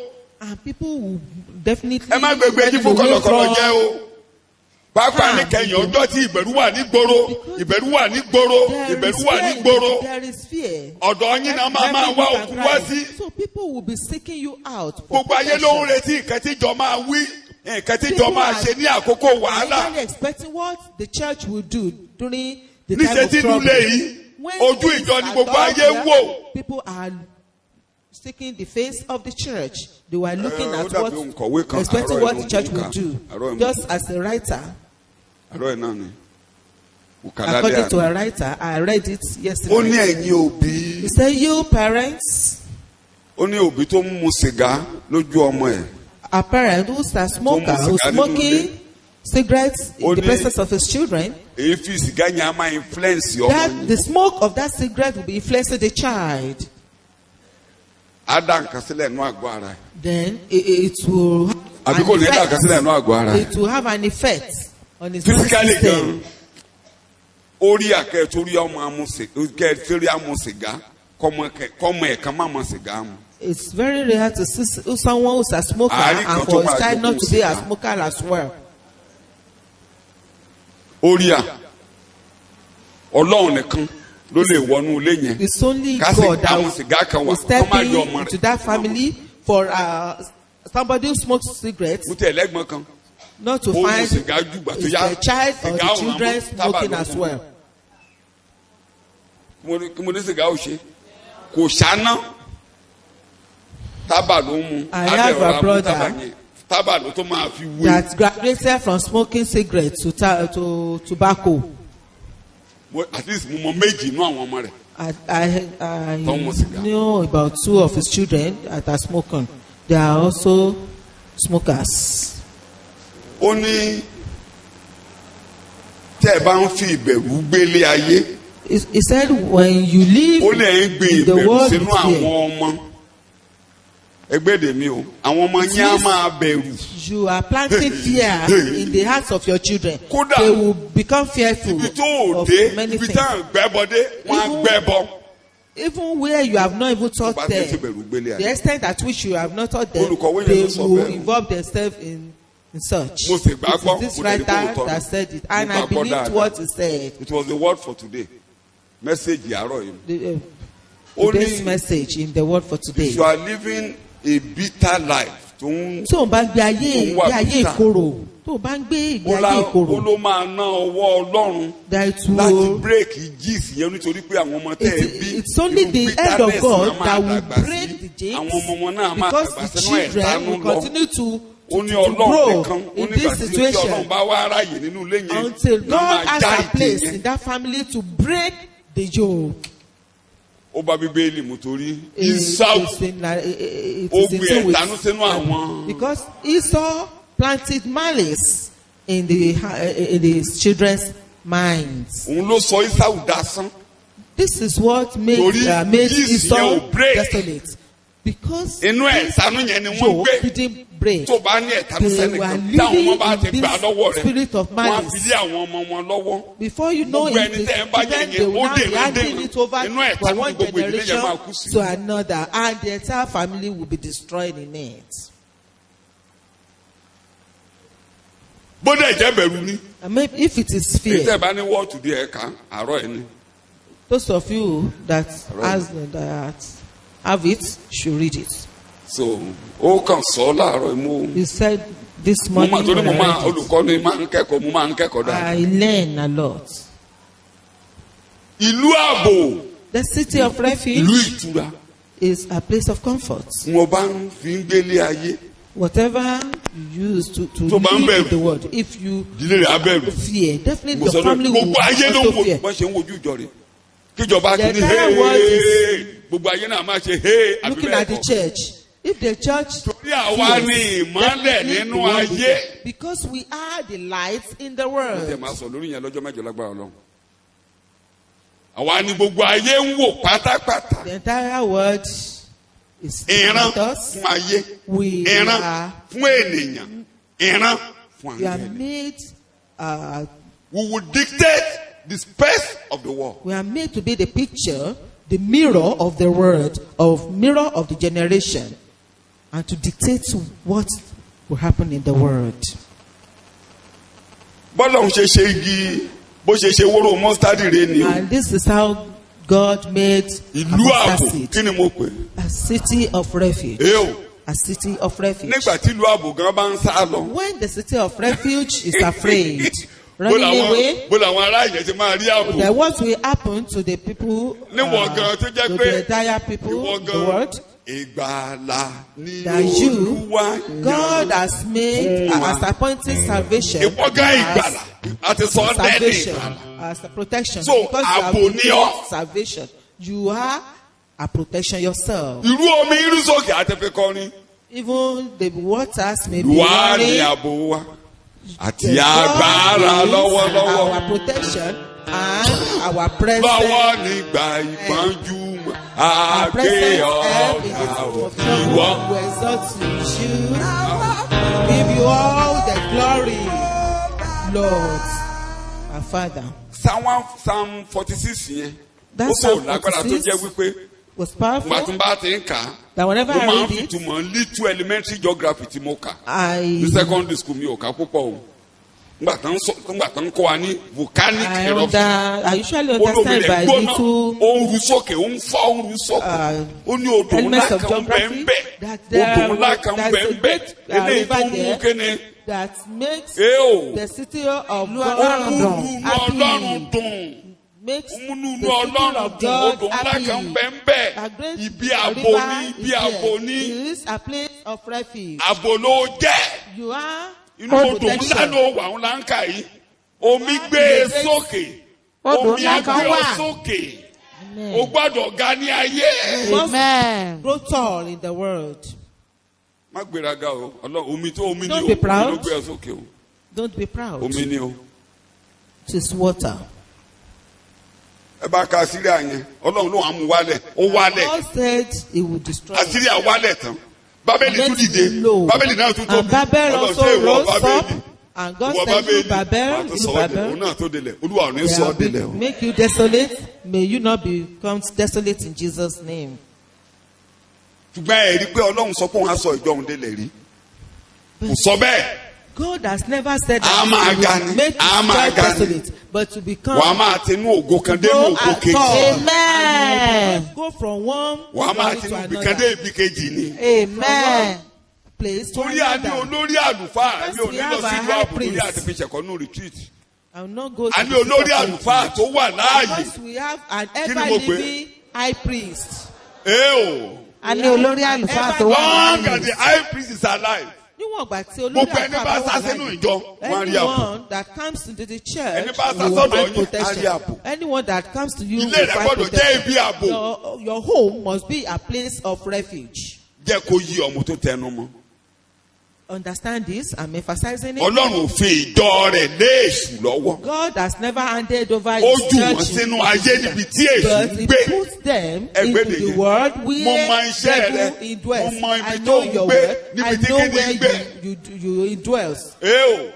Where Níbi Satan kíni ń gbé. is. Inú ìwé fi hàn. Níbi tí That is Sátánì wà. Where Satan is. Tí Sátánì wà. In the book of Revelation. So ìlú èṣù la fi á sí. So we are planting Irú orí in the rẹ̀ city kan ò ní fọ́lẹ̀. of Satan. No strand of your hair. So nílùú àbò ni. In this Jẹ́ kí city n of fi Psalm refuge. 91 ṣe Let me Psalm use Psalm 91 ṣe 91. àkọlé ìlú àbò ni. Let me use Psalm 91. Ẹsẹ̀ ìkẹta ibi ìdáǹdè ni. The Bí ìdáǹdè ni ẹsẹ̀ of ìkẹta. deliverance. Nítòótọ́, Yes. òun ó gbọ́ nínú ìkẹkùn àwọn pẹyẹpẹyẹ Bẹ́ẹ̀. For then he will deliver you from the snare of the fowler àti nínú àjàkálẹ̀ àrùn búburú. and from the deadly pestilence. Kò sí ẹyẹ èṣù kan tó máa ṣe ọ́ níbi nínú ayé níbi. No birds of a devil Ẹ will má harm gbàgbé. you.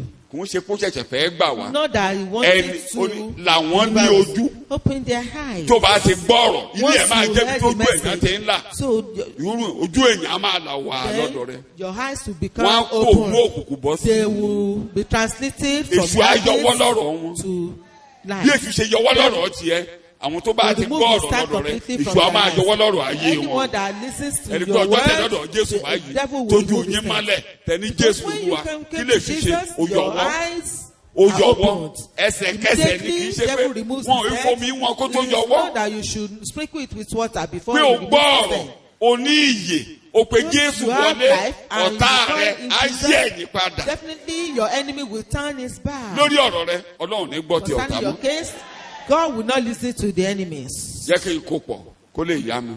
Ẹ rí i pé ẹsẹ̀kẹsẹ̀ tí iye wọlé yẹn, Immediately like ìlú ààbò ni. that, it is a city of refuge. Agbágbádá sí Ọlọ́run. You are given a Ẹni garment, pé àmọ́ ẹ̀ṣẹ̀ kúrò àdá ọ̀la rẹ̀. and the hand of O iṣẹ́ oní òrì o mọ́. was removed, and you are Ọfà just ayé kan ò lè you are wọlé sí no ọ longer lára mọ́. naked. no arrow of so the àwọn tó world bá will ti wá enter into your sílé life. ibi tó dé sí lọ́dọ̀ rẹ nílé ọ̀dọ̀ rẹ nínú ayé rẹ láwọn tó bá ti ń bá ọkọ̀ wọ̀ rìn Once God is ìmọ́lẹ̀ accompanying yẹn á máa you, wọlé that light ọlọ́run á ró will wọn láṣọ and God will tani give ló them máa ró wọn garments. láṣọ God. ta ló máa ró wọn láṣọ God. ọfà ayé ò lè wọlé sí wọn lára There are wọn. no arrow of the world will enter into their lives. so ìlú ààbò ni. It's a city of as a refuge. result of that gbogbo àwọn tí a dì a máa tú Those wọn that kalẹ̀. are bound will be ẹni tí ó ti delivered. gbà wọ́n lọ́wọ́ agbára. Because he has delivered us from the power of, Shout, hallelujah. darkness. Hallelujah. ibi tí a ti ń bọ́ nínú àjàkálẹ̀ àrùn. Here we are delivered from pestilence. ìgboro Any lẹ́yìn kind tí of máa pestilence. gbàjàkálẹ̀ àrùn. You'll be hearing Ṣùgbọ́n ẹni bá about ti wọnú it ilé outside ọ̀dọ̀ rẹ, there. But those that yóò gbà lọ́wọ́ enter kí ni into mo your gbé àjàkálẹ̀ home àrùn. will be delivered from any form of pestilence. tí àjàkálẹ̀ àrùn bá ti ń jà nígboro báyìí ojú Once ìjọ there ni is gbogbo ayé ń pestilence wò. in the town, God ayé will be ẹ̀kúnlá looking níjọsìn at the ojú church. ìjọ ni ayé ń wò. ẹ má jòkété mọ́ o ẹ má jẹran Don't ẹgbẹ́ eat mọ́. big rats or bushmeat.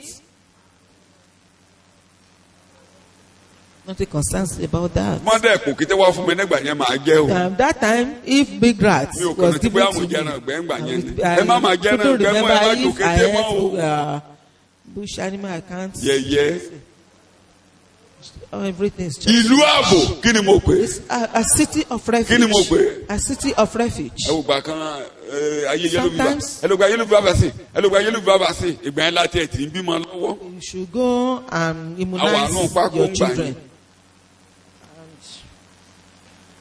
And To the prepare glory my of children God. by that time, àwọn ọmọ tọ́lọ̀ ń fẹ́ ta mí lọ́rẹ. and my mi ò children gba that God vaccine has kankan fún given mi. me, wọ́n ní 6 killer diseases ìgboro nìyẹn. and whenever this Killer this disease, killer you see, disease Abo was Hanule. mentioned, I will say no. It's for the people outside there, but not in my gbàtà àwọn mi home. ní measles òbádẹ́ gba kínní fún wọn o. Should have ìbá lágbára tó given báyìí them ní ìyá tó lọ. immunization. Mi ò If gbà you fún give wọn, them, mi ò I rẹ̀ regret pé didn't mi ò allow gbà them fún to wọn. take it. mi ò gbà fún wọn. I sáwọn tó gba didn't allow killer them to disease take it. killer disease ò kì í pa wọn. Those that Ew. were immunized polio against these magenti killer polio diseases magenti polio magenti kíni kan polio were they polio not kan killed mi. by that? But it will not be so Mo in ní my kó ṣe. home. ìlú ààbò kí ni mo pè Because é. my home is a Kí ni city mo of pè é? refuge. A city of refuge. ọmọ mi gan tí o tètè Even my fẹ́ rìn child ayé that ti ń ké didn't bóyá ẹsẹ̀ work ti fẹ́ outside, tẹ́rẹ́ o ti that- mẹ́jẹ kan tòtò kùtò sí mi I létí didn't allow people to ìgbà tó dẹ̀ yá stay ó rìn rubbish. àbí kò rìn. And later he worked. girama ọmọ kẹ́tì wà ń sábà mi níbi ọlọ́mọ kan rìn mo ní màmá ṣé o wà ń bí nígbà tìmí lẹ́yìn olóhùn wà ń bí mo ní And máa I lọ told lọ́fíìsì tó bá ti wà ń bí. one woman came to me and I Mo ní ṣé told o wà her, níbí? were you Ó lóun wà here níbí. during Mo ní ṣé tìmí the rìn? case Ó of lóun rìn. Timileyin? He Mo ní did máa lọ. that Ní ká máa after kọ́ ọmọ yẹn wá if he ṣọ́ọ̀ṣì. worked, Mo ló he said he máa. worked. I said, don't worry, that child will mo dẹ̀ tí definitely yóò work. ti ń rìn. And Kò sí before you polio. know it, that child àbó wà started nínú létí working. ẹ. No polio in my home. Ew. No polio. killer diseases ọ̀pọ̀ àgọ́ tí ọ. Killer diseases ìlú ààbò wíbẹ̀ lẹ́ẹ̀mẹ́ta do not have chance in my Ew. home. It's a city of Ew. refuge. A city of lórí refuge. ẹsẹ̀ rẹ̀ jésù Stand ìwọ on ni your ààbò feet. wa. Jesus, you are a refuge. ìlú ààbò ló kó wa sí ìwọ ni You have ààbò taken wa. us to the city of refuge. You are our refuge and protection. Oh, Jesus. You have taken me. Jesus.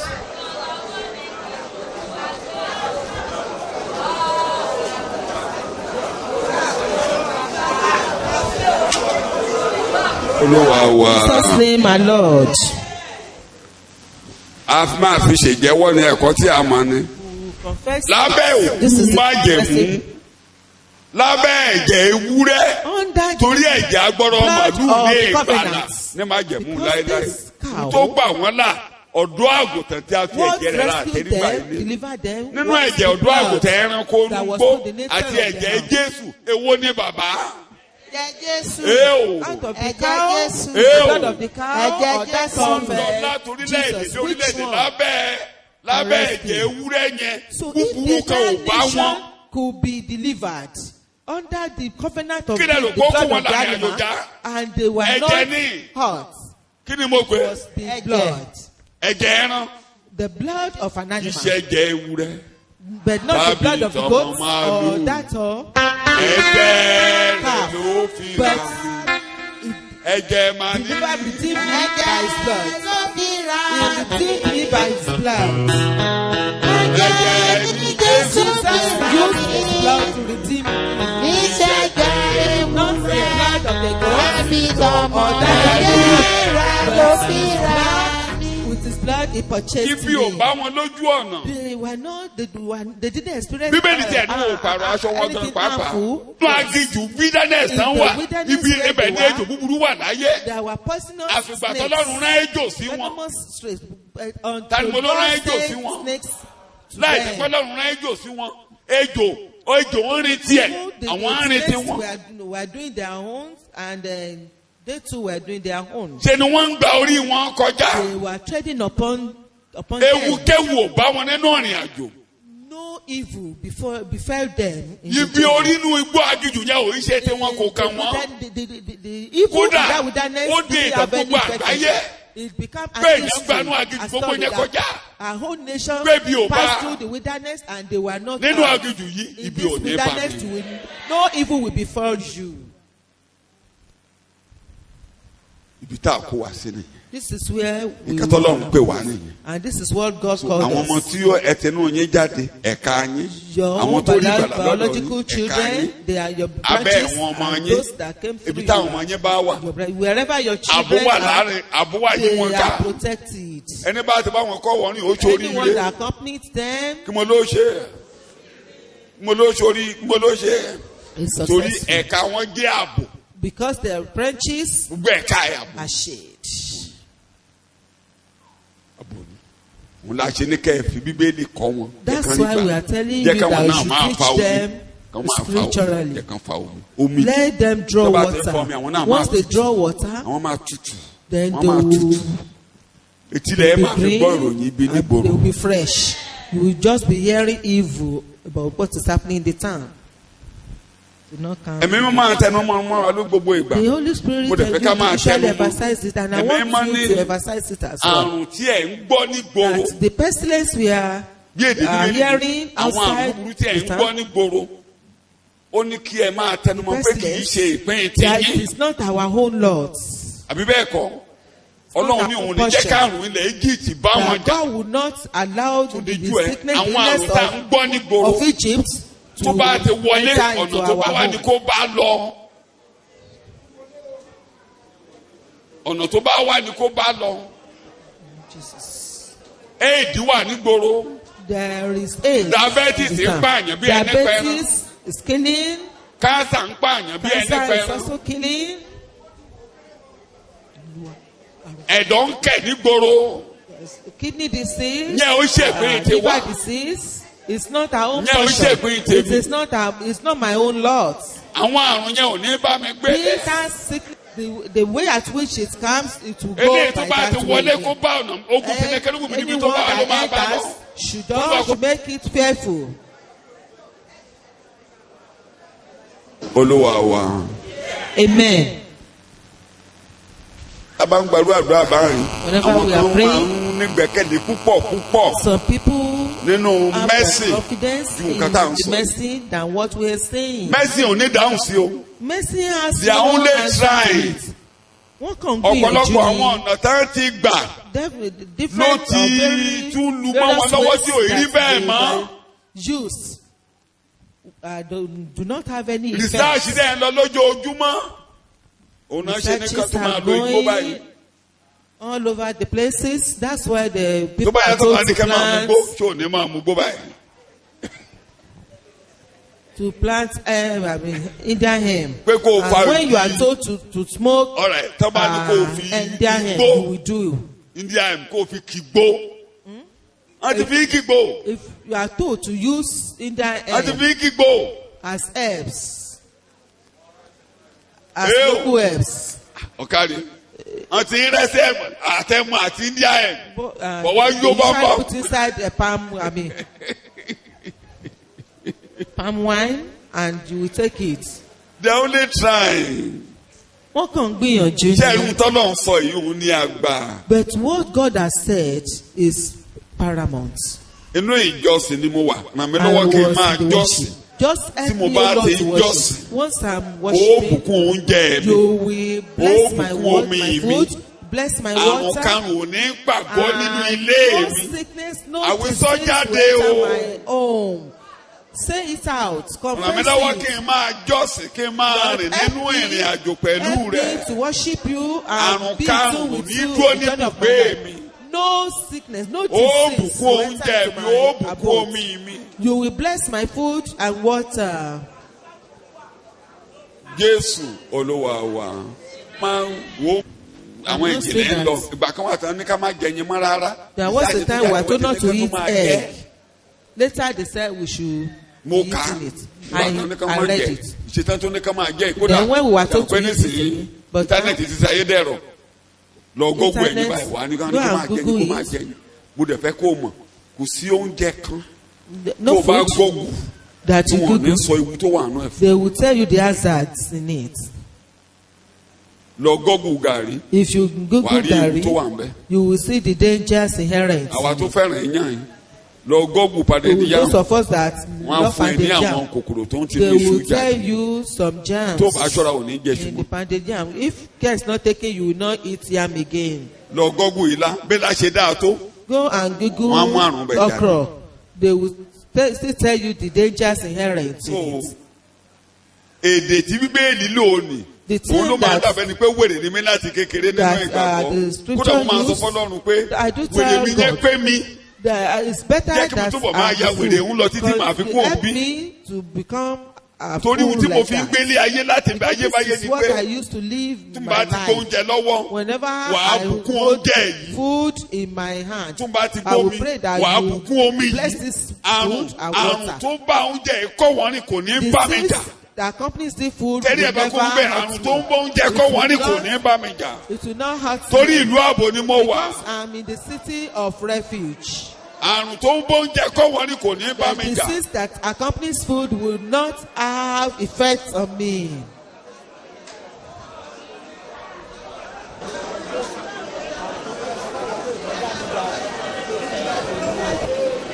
Ayé fẹ́ máa mọ jèbú sí mọ́ báyìí. Then Torí cholesterol. people who doesn't want to eat melon soup Mi again ò ní because kó of jẹ́ jù cholesterol. o. I'm not saying you should But eat it. very balanced much. and rich in But protein. it's very good in protein, very rich in Irú protein. is rich. Locust bean Irú is gan máa ń rich, jẹ́ kójú là. Tó and bá it tún gbọ́ cleanses gbùgbù, the wà á rí àwọn eyes. àrùn tó wà nínú irú. Even if you Google locust bean, you will see dangers, diseases inherent in it. Bọ̀dá mi kan tẹ̀ ń jẹrú dáadáa tó jẹ́ pé ara á máa Some sá. of my elder brothers like this locust bean. Kó bá ṣe ń lo You buy glasses, it ó ṣẹ̀ṣẹ̀ ń wá glasses. and dry it. Olódà gan. So it's very good. Bẹ̀ tó bá tún gbọ́gbọ́ ẹ̀ wá bá mi But tún if wà. you Google it, they will tell you dangers, the Bíbélì yìí dangers kẹ̀kẹ́ inherent in it. omi ló ń mú yín dàgbà. It Kí is ló mẹ́yìn water dàgbà? that makes you grow. Oní kí ló mẹ́yìn dàgbà? It is water that makes Omi you gbé grow. e sókè. Water makes it grow. Omi gbé e sókè. It Ó wá makes it tayọ grow gbogbo tall. igi tó kù nínú igbó. And it towers Olúwa higher jọ̀ọ́ than jẹ́ kí all ọ̀rọ̀ rẹ trees gbé of mi the lọ́wọ́ sókè forest. àdúrà bẹ̀ lórúkọ Jésù. Lord, let Kí ọ̀rọ̀ rẹ gbé mi let sókè. your word lift me up. Kí n gbé ọ̀rọ̀ rẹ sókè gájú ohun Help gbogbo lọ me, nínú O ayé. Lord, to lift your word up more than any other thing in Kí the n world. gbé ọ̀rọ̀ rẹ gájú ohun gbogbo lọ Help me nínú to ayé. lift your word above all other things in the world. Olúwa wà ní àgbàdúrà. Amen. Ìyẹn la jẹ́ kí n mú kókó yìí sí. That Ó ní will omi take me gbé e to sókè. That the water Ṣé ẹ rí makes ìlú ààbò it grow. yìí? In this Gbogbo àwọn tó city bá of ti ń wọbẹ̀ àti wọ anyone àtàwọn tó that wọbẹ̀. enters it, Olúwa gbé yín sókè ju ọ̀tá you will lọ. be lifted above your enemies. Psalm 91 wí bẹ́ẹ̀ tí èṣù Psalm 91 has said ó it. mísì kóòtù ẹ̀ṣẹ̀ yẹn. But devil Verse misquoted the 11 to yes. 13. Psalm Verse 91. 11 to 13. nítorí tí yóò fi àṣẹ fún àwọn áńgẹ́lì rẹ̀ nítorí rẹ̀ For he will give his angels a special láti Máàkà. pa ọ́ mọ́ lé ọ̀nà rẹ charge gbogbo. over you. Gbogbo To ọ̀nà tó bá accompany rìn and ibi defend ìpamọ́ ló wà. and preserve you in all your Ìlú ààbò. ways. Gbogbo ọ̀nà rẹ pátá. In all your ways. Gbogbo ọ̀nà rẹ pátá. In all your ways. Ojúlu a máa bá The ọ̀rọ̀. eyes of God will accompany Ibi tí mò ń you. lọ wà níwájú ẹ̀ máa. wọ́n gbé ọ sókè lé ọwọ́ wọn. Wọ́n ó gbé ọ sókè ní kí ni mo pè é. They ọwọ́ shall bear wọn. you up on their hands. kí ìwọ kó má bàa fi ẹsẹ̀ rẹ Ó ti gbó tó. òkúta. Lest you dash your foot against a ó jí stone. wa dìde ó mú àjókòó pẹ̀lú rẹ̀ nínú kẹ́ni nínú àwọn Let us sit ọ̀run. together wọn la with gbé wa him sí o nínú àwọn above the heavens. jókòó níhìn Sit down here. gbogbo ọ̀tá rẹ yóò di kíni All o your enemies will become your footstool. o ti mọ̀ pé kì í ṣe pé o ṣẹ̀ṣẹ̀ fẹ́ ga ju ọ̀tá Not that you Ó will ga rise ju higher ọ̀tá. than the enemies. You are ó ga ju already gbogbo ìjọba higher àti than them. ọlá àti agbára higher àtorúkọ korúkọ tí à ń above dá ní all ayé The a next gbé nation in the irúgbìn world, mustadi ga jù wọ́n lọ. seed of mustard is àdúrà higher àti than Paul them. gbà ní Éfésù orí kìíní nìyẹn The prayer ó ní of kójú Paul ọkàn ní in kí ó Ephesians, mọ́lẹ̀ láti that ẹsẹ̀ the bá eyes of 17, your 18 heart be títí dé 21 enlightened. kí ẹ lè mọ ìrètí ìpè yín That you know àti the hope ọ̀rọ̀ of your ògo calling ìní rẹ̀ tí and ó fi his irú agbára tó gbé diverse Jésù riches dìde kúrò ní òkú and the power ojú that kẹ́ ẹ mọ irú agbára yẹn tó ń bá yín kọ́wọ́ that rìn Lord Jesus up from Ọrọ̀ the dead, tí ẹ so that ní you know nínú rẹ̀. the riches you have in àti it. agbára rẹ̀ tí ó jóbi jùlọ sí àwa tí ó agbára gbàgbọ́. tó tóbi yẹn This àwa great lọ́lọ́run power, dá á lẹ̀ fún gẹ́gẹ́ God bí iṣẹ́ agbára rẹ̀. definitely agbára tó gbé dìde gave kúrò us. ní òkú This is the power tó that gbé made ga him rise up lójoojúmọ́ from ó ga the gbogbo dead. agbára kagbà And you will rise up. orúkọ kórúkọ kan ò lè borí rẹ No Àṣẹkáṣẹ kan ò lè borí rẹ. will overcome nínú ayé you. eléyìí o In this world, a gbé ọ sókè ga jù wọ́n lọ. you are lifted higher than Lójoojúmọ́, ó máa ga them. jù wọ́n Every lọ. day you will tower irúgbìn higher. mọ́sítádì nǹkan tí Jésù This pè wá ní mo mustard seed òun là ń túmọ̀. is what Jesus called us. ó kéré It's very ṣùgbọ́n small, ó digi ńlá. but it becomes a great tree. rọra ń lọ bíi pé ò ní dàgbà You wàá are just going dàgbà as if you not grow. You will definitely Wàá grow. dàgbà. You will grow. o ti ríbi tíjọ ti kú rí ìjọ ikú Have you seen tó where bá ti church jẹjọ ìrere died ikú before? wọn náà ò lè kú sílé Definitely church can wéréwé never die. So you can never wọn die náà lè ṣe ò lè prematurely. kú sílé wéréwé. You can't die prematurely. shout hallelujah Hallelujah. shout hallelujah. Hallelujah. ṣé ẹ rí àwọn igi tí àwòtán tóbi yẹn This gbogbo ẹranko ń trees jẹun that lábẹ́ we wọn thought that ẹyẹ ojú ọ̀run ń sinmi níbẹ̀ animals and ibi the tí gbogbo birds èèyàn ti ń jẹun ni ọ́ and ebi they ò are ní on pa it. ọ́ This o ò is lè where tára people are feeding ebi á máa on you. payé ebi ò ní pa ọ́. and you will never lack. The jẹ́ kí entire n fi wá world will Àìsáyà lack, túmọ̀ but you ẹ̀ka will tó never máa lack. lọ ilé ká lọ jọ́sìn. Let's read Isaiah it. chapter 65 13 and 14 kí n kàkà díẹ̀. Isaiah 65 13 and 14. 13 and 14.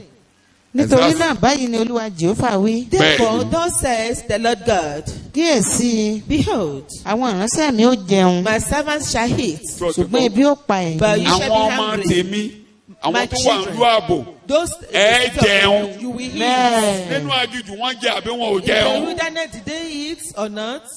ẹ jẹun You ebi will lè eat. payé. But the world Fọkàn will go balẹ̀ o. hungry. Just mo máa ń tẹnu wọn have lójoojúmọ́ peace tẹ́ of bá ti mind. gbọ́ pé ìgboro rẹ̀ rìn ìwà rẹ̀ rìn ní tiẹ̀. amen. ilé rẹ̀ á jẹ́bi tí ẹ ti máa rẹ̀ But rìn. you will smile. Your home will be a place of laughter. ẹ jẹ You will Amen. eat. máa kàn. kíyèsí àwọn ìránṣẹ́ mi ó mu Behold, my servants shall drink, ṣùgbọ́n òǹgbẹ ó gbẹ ẹ̀yin. but you shall be thirsty. ògbé àgbáyé The world will kíyèsí be thirsty. àwọn ìránṣẹ́ mi ó yọ̀ Behold, my servants will ṣùgbọ́n rejoice. ojú ó ti ẹ̀yin. But you ojú shall á be máa put ti to ayé shame. ó máa yọ̀. The entire world will be put to shame, so but you will inú ilé rejoice. rẹ inú Your ìjọ home, àwọn the tó bá ti ń church, wọ bí those that abẹ́ are irúgbìn entering, mọ́sítádì wọ́n á they máa are- jẹ Those that come Wọ́n á under máa mu. the mustard seed Wọ́n á will máa eat, yọ̀. drink, and they will Á jẹ́ bí rejoice. àlàáfíà. It will be a place wọ́n á of sì máa dàgbà. rest, of peace to them, and they will Growth continue to is- grow. The growth is steady. Let me use my language. Mo sọ lọ́jọ́ Sunday. You will Ìdàgbàsókè wọn flourish. yóò máa lọ déédéé, Ìtumọ̀ and ẹ̀ ni then pé wàá rọra máa dàgbà díẹ̀díẹ̀. you will be tó bá ti ń dàgbà, growing little wàá by máa little. sanra ni. As you are growing, Mo ní wàá máa ṣe. you will Mo sọ be lọ́jọ́ Sunday kò fresh. bá ti débi oko tó ko yẹn dúró dáa. Tó ń Whenever rọra you ń see dàgbà. a field Kòkòrò búburú that is ò ní rí ewé rẹ̀ kí kòkòrò jẹ́. you will Kòkòrò never búburú ò see ní balẹ̀ ọ its lára. leaf being eaten by an insect. No, Ewé rẹ̀ á orí bá ṣe ń ka ewé rẹ̀ á tutù. Your leaves A máa will be dán. fresh. It It will will be shine. beautiful. Ó máa Wàá débi ó máa àgbàdo bí wàá lẹ́wà. lẹ́bàá bẹ̀bẹ̀ wàá dẹ̀ súre fólóko. Kì í ṣe Whenever olóko you ló enter ṣe. to a field, you Pàápàá are tólóko seeing bá roko how mọ́. the beauty, you see the beauty of Wàá that débi field. ṣùmọ́yìn You tólóko bá will roko mọ́ tó kọ́rọ̀ be ìfẹ́. blessing the Tí farmer. gbogbo ẹ̀ tí ò rí kòkòrò lára ewé ẹ̀ And you tí do ewé not ẹ̀ see ṣe any gbọ́gbọ́gbọ́gbọ́ ó tí eating ìka of iṣu the abẹ́ o leaves. ó You mọ̀ not pé olóko ní máa mú nǹkan taking lọ́dún the yìí fruit, but bẹ́ẹ̀ you ni will be ayé rẹ̀ á happy. tutù And that's how your life will be. Your life will ibi be ìtura fresh. ni ọ́ You are a place of fọkànbalẹ̀ comfort. irúgbìn mustadi ni o That is the bó mustard bá ti ń seed. dàgbà wà á Once máa it's tutù growing, you will má be kanjú má fresh. fara rẹ wé wọn nígboro o Don't àwọn compare tó ṣe yourself gidi to má fara rẹ them. wé wọn Don't o compare yourself to steady them. ni steady ni You wàá rà máa lọ will be díẹ̀ díẹ̀ growing Jésù ló sọ steadily. bẹ́ẹ̀ ìjọba Jesus àrùn said dàbí it, irúgbìn that the kingdom ibẹ̀ mo of máa God parí is ẹ̀kọ́ like a sí mustard ẹ seed. padà lọ kà á You go back to read it. Ọya Matthew 30 Matthew 31 32 ká parí ẹ̀kọ́ síbẹ̀ lálẹ́ kò mọ̀ pé wà á tayọ àwọn ẹgbẹ́ rẹ nígboro You will tower higher than your mates. òwe mìíràn ni ó pa fún wọn bẹ́ẹ̀ ni wípé ìjọba ọ̀run dàbí wóró irúgbìn mustadi bẹ́ẹ̀ ni èyí tí ọkùnrin kan mú tí ó sì gbìn sínú oko rẹ̀ bẹ́ẹ̀ ni èyí tí ó kéré ju gbogbo irúgbìn lọ ó kéré o ṣùgbọ́n nígbà tí ó dàgbà ó tóbi ju gbogbo ewébẹ̀ lọ ó sì di igi sọ bẹ́ẹ̀ máa di igi ńlá I will pàdé ńlá become a great ibi tree, ààbò fún gbogbo a place ara á of tù mí refuge. ẹni máa wá amen sọ̀dọ̀ mi wọ́n á And máa to débi refresh. ìtura Anybody ayé that mi ò ní can't níní see lára you, màá ní èso my life will Màá not ní afflict ẹ̀ka. any other person. I will have seed. I will ẹ have jẹ́ ká lọ fruit. dúpẹ́ nǹkan tó lọ́n pè wá nìyẹn òkè jẹ́ pé tí a jẹ́ Thank nìyẹn God. This torí is what ọ̀rọ̀ yẹn ti Jesus ṣe told báyìí us. lónìí Because the word ọ̀rọ̀ Ọlọ́run has ti wọnú ayé wa The wọ́n word ti of gbé God wá has sínú entered ìjọ your life. nítorí náà God has dandan planted ni us into ó the di igi church. ńlá Surely you Ẹ jẹ́ ká become a gbàdúrà great lórúkọ tree. Jésù Let's Olúwa pray wa. in Jesus' name.